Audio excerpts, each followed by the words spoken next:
On dit paradoxalement que nous sommes dans l'économie du savoir et de la connaissance, mais on n'a jamais aussi peu éduqué, aussi peu enseigné.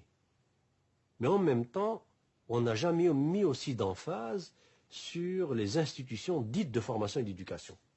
Mais je m'explique où est le paradoxe, où est le non-sens.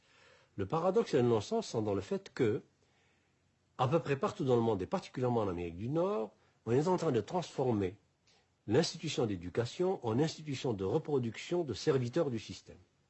Autrement dit, d'espèces de bipèdes pensants qui n'ont pas d'autres soucis, qui ne doivent plus avoir d'autres soucis que de maintenir ce marché libre et autorégulé et de maintenir cette mécanique à production et multiplication de l'argent.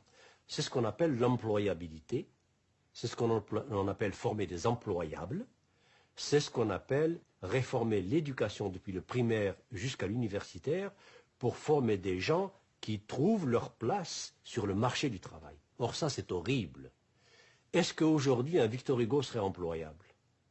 Est-ce qu'aujourd'hui un Socrate serait employable? Est-ce qu'aujourd'hui un Paul Verlaine, un Rimbaud serait employable? Non. Donc il n'y en aurait pas.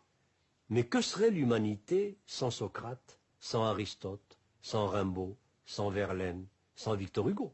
Que serait l'humanité sans ces gens-là? Nous serions des animaux. Alors aujourd'hui, sous prétexte que ce n'est pas employable, que le marché n'en veut pas, eh bien, on ne forme plus de poètes, on ne forme plus de gens de littérature, on ne forme plus de gens de mathématiques pures, on ne forme plus de gens de physique théorique, on ne forme que ce que l'industrie, l'entreprise financière veut pour alimenter la machine à multiplier l'argent. Alors qu'est-ce que c'est ces employables?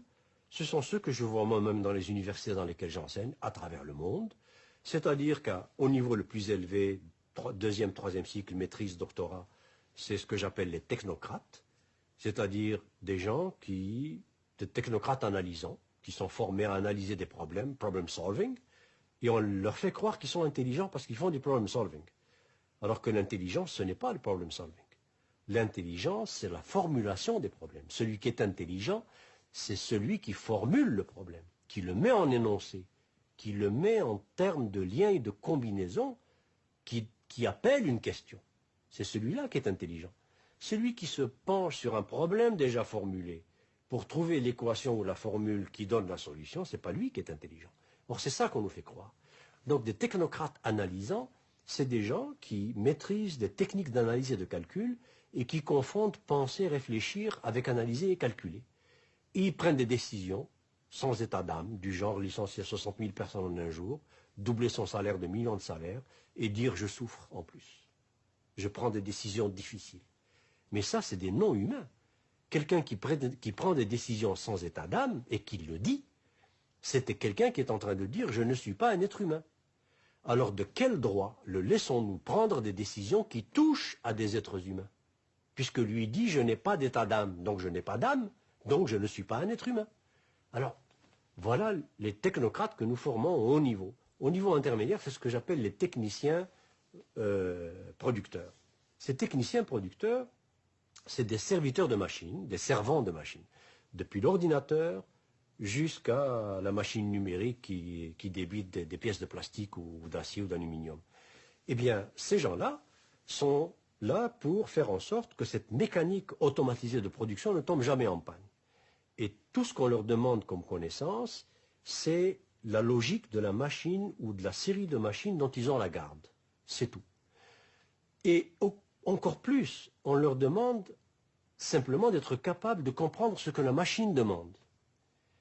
Alors ce n'est même plus eux qui dominent la machine ou qui ont une espèce de supériorité humaine, de supplément d'âme ou de connaissance ou de sens par rapport à la machine.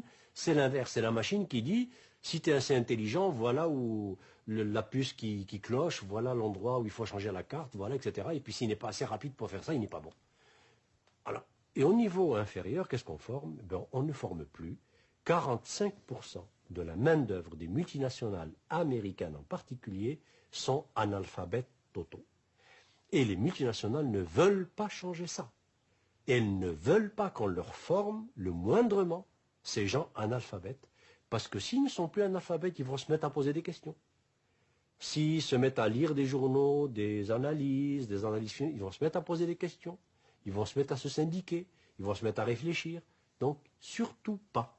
Alors, nous avons aujourd'hui, particulièrement en Amérique du Nord et aux États-Unis encore plus, des diplômés du primaire et du secondaire qui sont à peu près dans une proportion qui est assez hallucinante, qui atteint chez nous en tout cas 1 sur 4 au Québec.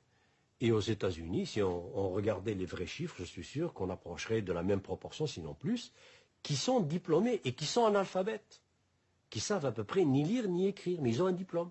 Et ce diplôme primaire ou même secondaire, ils l'ont obtenu par l'ancienneté, tout simplement par la présence et par l'âge. Et ça arrange le système.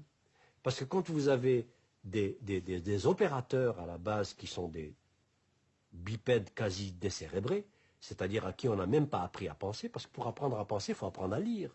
Et il faut lire. Si je veux apprendre à penser, il faut que je lise Victor Hugo.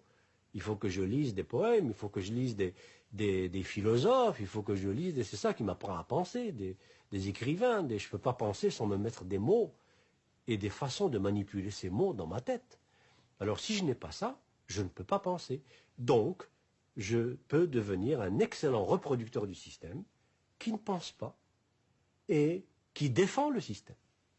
Alors vous avez maintenant des ouvriers qui disent, et ça m'est arrivé, quand je vais dans des situations graves où il y a des fermetures, des mises à pied, etc., et puis je pose la question à des ouvriers, mais qu'est-ce que vous en pensez? Très souvent, ils me disent, ben, c'est la loi du marché, c'est la compétitivité, il faut qu'on soit plus compétitif que les Japonais, sinon ils deviennent les défenseurs du système qui est en train de les broyer.